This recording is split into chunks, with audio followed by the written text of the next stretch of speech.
dari Al-Quran, Kitabullah dan juga Sunnah Nabi SAW, bagaimana motivasi yang sangat besar berada di keduanya agar setiap hamba selalu beristighfar dan bertobat kepada Tuhannya. Istighfar berarti memohon maaf kepada Allah. Bahasa agama kita memohon ampun. Dan taubat artinya mengikrarkan tidak akan mengulangi kesalahan tersebut. Allah Subhanahu wa taala berfirman dalam salah satu atau dalam firman-firmannya di antaranya surah Nuh. Nabi Nuh alaihissalam mengingatkan kepada kaumnya agar memperbanyak istighfar. Dalam firman Allah, "Faqultu astaghfiru rabbakum innahu kana ghaffara." Aku berkata kepada umat atau kepada kaumku, beristighfarlah kalian kepada Tuhan kalian karena Dia Maha Pengampun. Manfaatnya, yursilis sama alaikum midrara. Dia akan turunkan hujan yang lebat yang bermanfaat untuk kalian dari langit. Wa yumditkum bi amwalin wa banina wa yaj'al lakum jannatin wa yaj'al lakum anhara. Dan pasti Dia akan menambah untuk kalian harta-harta kalian dan keturunan-keturunan untuk kalian, serta membuat atau menjadikan buat kalian kebun-kebun yang lebat serta sungai-sungai yang mengalir. Juga dalam surah Hud, surah nomor 11 ayat 52, Allah mengingatkan Nabi Hud berkata kepada kaumnya, "Wa ya qaumi astaghfiru rabbakum thumma tubu ilaihi." Wahai kaumku, beristighfarlah kalian kepada Tuhan kalian dan taubatlah kepadanya. Manfaatnya, yursilis sama alaikum midrara. Dia pasti akan turunkan untuk kalian hujan yang lebat yang bermanfaat dari langit. Wa yazidkum quwwatan ila quwwatikum. Dan Dia akan menambahkan dengan taubat dan istighfar itu kekuatan di atas kekuatan-kekuatan kalian. Wala tatawallaw mujrimin. Dan jangan pernah kalian menjadi orang-orang yang pembangkang. Allah Subhanahu wa taala juga mengingatkan dalam firman yang lain agar kita bersegera bertaubat dan beristighfar dan kembali kepadanya dalam surah Al-Imran ayat 133 yang bunyinya, wasari'u ila magfiratin min rabbikum wa jannatin arduha as-samawati wal ardu iddat lil muttaqin. Berlumba-lumbalah kalian, bersegeralah kalian kepada pengampunan Tuhan kalian, dan dengan pengampunan itu kalian akan mendapatkan surga, yang surga itu luasnya seluas langit dan bumi, yang dijanjikan untuk orang-orang bertakwa. Demikian pula Allah Subhanahu wa taala menjanjikan dalam surah Hud ayat 3 bahwasanya orang yang memperbanyak istighfar maka akan terus diberikan kenikmatan yang tidak pernah terputus, baik dunia maupun akhirat. Sebagaimana dalam firman-Nya berbunyi, wa anistaghfiru rabbakum thumma tubu ilaihi yumatti'kum mata'an hasanan ila ajalin musamma. Al-ayah. Dan aku berkata, kata Hud kepada kaumnya, beristighfarlah kalian kepada Tuhan kalian dan taubatlah kepadanya, maka Dia akan memberikan kepada kalian kenikmatan terus menerus yang sampai pada batas ajal yang sudah ditentukan. Ibnu Abbas radhiyallahu anhu menanggapi ayat-ayat ini sambil mengatakan, Allah memberikan kalian kenikmatan yang baik, yaitu rezeki dan kelapangan dengan istighfar itu. Al-Qurtubi rahimahullah berkata, inilah buah dari istighfar dan taubat, yaitu Allah akan memberikan kalian kenikmatan berupa keluasan rezeki dan juga kelapangan hidup. Nabi SAW menitik beratkan juga poin ini tadi ayat-ayat Al-Quran. Sekarang kita lihat bagaimana baginda Nabi SAW, orang yang telah diampuni dosanya yang lalu dan akan datang, juga selalu rutin beristighfar. Terkadang terlintas aku lalai untuk mengingat Allah, lalu aku beristighfar kepada Allah dalam sehari sebanyak 100 kali. Dalam hadis riwayat Muslim yang lain, beliau juga sallallahu alaihi wasallam bersabda, tubu ilallahi wastaghfiruh fa inni atubu fil yawmi mi'ata marrah. Segeralah taubat kalian semua kepada Allah dan juga beristighfarlah kepadanya. Sesungguhnya aku beristighfar dalam sehari sampai 100 kali. Demikian pula diceritakan oleh Ibnu Umar radhiyallahu anhuma. Beliau mengatakan dalam sebuah hadis hasan sahih riwayat Abu Daud dan juga Tirmidzi, beliau mengatakan, sesungguhnya kami menghitung dalam majlis bersama Nabi SAW, dalam satu majlis beliau selalu mengucapkan Rabbighfirli wa tub alayya innaka antat tawwabur rahim. Ya Tuhanku, ampunilah aku dan terimalah taubat dariku, sesungguhnya Engkau zat yang maha menerima taubat dan juga maha pengasih. Beliau mengatakan Nabi SAW mengulangi dalam satu majlis sampai 100 kali. Dalam hadis yang lain, itu kalau sikap Nabi SAW, beliau memotivasi umatnya, kita semua agar terbiasa dengan istighfar itu. Dalam hadis riwayat Ahmad dan juga Ibnu Majah, beliau mengatakan, man akthara istighfara ja'alallahu lahu min kulli diqin makhraja wa min kulli hammin faraja wa razaqahu min haitsu la yahtasib. Renungi teman-teman sekalian makna-makna ini. Bukan hanya sekedar masuk telinga kanan keluar telinga kiri. Tapi ayat demi ayat sudah kami tilawakan janji dari sang pencipta Allah. Pencipta langit dan bumi. Yang menciptakan kita dan menciptakan semua fasilitas yang ada ini. Dan dia memberikan kita rezeki. Pada saat kita sedang membutuhkan rezeki. Atau ada rezeki pada kita. Yang ciptakan kita Allah. Yang ciptakan rezeki itu Allah. Yang bisa menambah cuma Allah. Kalau kita lagi ada masalah. Yang ciptakan kita Allah. Yang ciptakan masalah itu adalah Allah. Musibah atau cobaan itu dan yang bisa memberikan jalan keluar hanya Allah. Dan semua tergabungkan di makna istighfar. Artinya kalau orang rutin mengucapkan ini, maka rezekinya akan dilapangkan sebagaimana tadi banyak firman Allah. Juga dosa-dosanya akan dimaafkan sehingga fasilitas akan datang kepada dia sebagaimana orang-orang yang belum melakukan pelanggaran. Nabi SAW mengatakan siapa yang memperbanyak istighfar, memperbanyak, menaktsar istighfar, bukan cuma sekali dua kali, rutin membaca istighfar, maka Allah akan berikan dia kelapangan di setiap kesempitan. Ada masalah apapun, sumpah, sedih, apa saja masalah, maka akan diberikan jalan keluar. Ja'alallahu lahu min kulli dikin makhraja. Kemudian juga Allah akan memberikan kepada dia solusi dari kesedihan yang sedang menimpanya, serta Allah akan memberikan rezeki yang dari arah yang dia tidak pernah sangka. Juga dalam hadis yang lain riwayat Bukhari Muslim, kata baginda Nabi SAW, "Idza aznama al-'abdu dzamban faqal." Kalau seandainya seorang hamba itu melakukan dosa lalu dia mengucapkan, "Allahumma ighfirli," ya Allah maafkanlah aku. Fayaqulu Allah azza wa jalla, maka spontan pada saat itu Allah yang Maha Mulia dan Maha Tinggi menjawab, "Aznaba abdi dzamban fa'alima anna lahu rabban ya'khudhu bidz-dzambi wa yaghfiru dzamba al-'abd, i'mal ma syi'ta faqad ghafartu lak." Kalimat mulia sekali, perhatikan baik-baik. Maka Allah berkata pada saat seorang hamba mengucapkan sekali saja, "Ya Allah ampunilah aku, Allahumma gfirli." Allah mengatakan hambaku ini melakukan perbuatan dosa. Dan dia tahu, dia sadar dengan ucapannya Allahumma gfirli, bahwasanya ada Tuhan yang akan menghukum dosa kalau terjadi pelanggaran. Dan sekaligus bisa memaafkan dengan tidak menghukum hamba. Maka ketahuilah, berbuatlah setelah kau mengucapkan kalimat tersebut kebaikan-kebaikan, karena aku telah memaafkan kesalahanmu yang lalu. Hudzaifah radhiyallahu anhu, sahabat Nabi yang mulia, berkata, "Saya adalah seorang yang memiliki lisan yang tajam terhadap keluarga saya.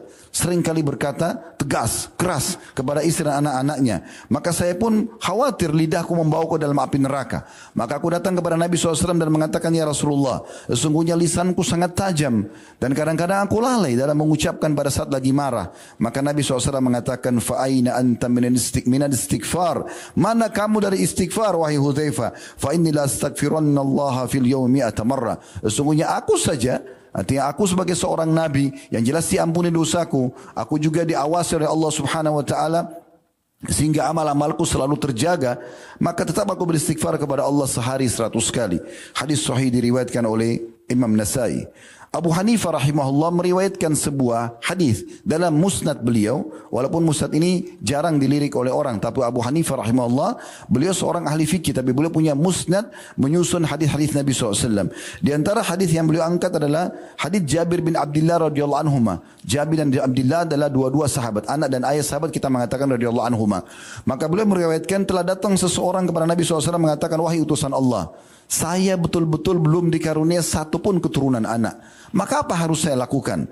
Maka kata Nabi SAW, fa'aina anta min kathrat istighfari wa kathrat sadaqah turzaqu bihima. Mana kamu dari memperbanyak istighfar dan juga memperbanyak sedekah, yang pasti dengan keduanya engkau akan diberikan rezeki. Dalam sebuah asar diceritakan, iblis yang berkata kepada Allah Subhanahu wa taala, ya, pada saat Allah melaknatnya dan memerintahnya turun keluar dari langit turun ke bumi, Allah SWT melaknatkan dia tidak mau sujud kepada Adam. Maka dia mengatakan, wahai Rabbku, demi keperkasaanmu aku akan menipu anak Adam selama ruh-ruh mereka masih ada di badan mereka.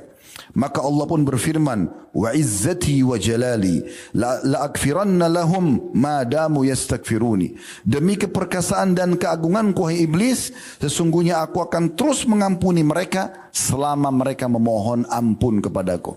Berapa banyak pun dosa yang kita kerjakan tetap akan dimaafkan oleh Allah Subhanahu wa taala. Dalam sebuah hadis yang lain, hadis ini lebih luas lagi. memaknakan bahwasanya Allah tidak akan peduli dengan dosa-dosa hambanya walaupun banyak, yang penting dia beristighfar kepada Allah subhanahu wa ta'ala. Dikatakan bahwasanya dari hadis Abu Sa'id Al-Khudri radhiyallahu anhu, begitu mudahnya istighfar. Perhatikan riwayat ini, begitu mudahnya istighfar. Dan mulai malam ini amalkan, setiap kali mau tidur ucapkan ini 3 kali saja. Man qala, kata Nabi SAW, man qala hina ya'wi ila firashi, siapa yang mengucapkan pada saat dia sedang baring di ranjangnya, astaghfirullahal azim alladzi la ilaha illa huwal hayyul qayyum wa atubu ilaihi 3 marrat. Siapa yang mengucapkan pada saat dia menuju ke ranjangnya atau mau tidur, astaghfirullahal azim alladzi la ilaha illa huwal hayyul qayyum wa atubu ilaihi 3 kali, aku memohon ampun kepada Allah yang Maha Agung, yang tidak ada Tuhan yang berhak disembah kecuali Dia, yang Maha hidup dan terus-menerus mengurus makhluknya, dan aku bertaubat kepadanya. 3 kali dia ucapkan, ghafarallahu lahu dhunubuh, pastikan Allah akan memaafkan semua dosanya. Wa in kana mithlu zabadil bahr, walaupun sebanyak buih di lautan. Pernah lihat buih di lautan, busa sebanyak itu pun Allah akan maafkan dengan ucapkan 3 kali saja pada saat mau tidur. Begitu mudahnya dosa sebanyak buih di lautan dimaafkan dengan 3 kali ucapan pada saat mau tidur. Orang sudah dalam kondisi santai, harusnya bisa mengucapkan ini, tidak tersibukkan dengan yang lainnya. Tidak cukup sampai situ. Nabi SAW masih mengatakan, wa in kana adada waraki syajar, walaupun dosanya sejumlah seluruh daun-daun yang ada di muka bumi. Wa in kanat adad ramlil alij, walaupun sebanyak jumlah pasir yang bertabaran di muka bumi ini. Wa in kana adada ayyamid dunya, bahkan sejumlah hari-harinya dunia pun akan dimaafkan. Hadis ini diriwayatkan oleh Tirmidzi, dan dalam riwayat lain, ghufirat dzunubu wa in kana farra minaz zahaf. Dalam riwayat Abu Daud, Tirmidzi dan Al-Hakim, semua ini disahihkan oleh Al-Hakim, dikatakan dan Allah akan ampuni dosanya walaupun dia lari dari kancah peperangan. Ini luar biasa. Hanya mengucapkan astaghfirullahalazim alladzi la ilaha illa huwal hayyul qayyum wa atubu ilaihi 3 kali mau tidur. Dosa kita sebanyak buih di lautan, atau sejumlah daun-daun seluruh pohon di muka bumi ini, atau sejumlah pasir yang bertebaran. Berapa banyak pasir itu? Begitu juga dengan sejumlah hari-hari dunia, semua akan dimaafkan oleh Allah subhanahu wa ta'ala. Lalu apa yang menghalangi kita saudara muslim untuk kembali kepada Allah azza wa jalla? Ini kesempatan emas, ini sebuah bonus, sebuah tiket bagaimana kita dimaafkan semua kesalahan kita, dan dengannya fasilitas semua akan kita dapatkan. Sekali lagi, kalau manusia kapan dia melanggar di sebuah perusahaan kemudian dia dikeluarkan, maka sulit sekali untuk kembali ke perusahaan tersebut, apalagi mendapatkan fasilitas yang ada di situ. Apakah itu uang kerja, apakah itu gaji dan bonus, apakah itu jabatan. Tapi di sisi Allah SWT berbeda. Sebesar apapun kesalahan tersebut, Allah tidak peduli.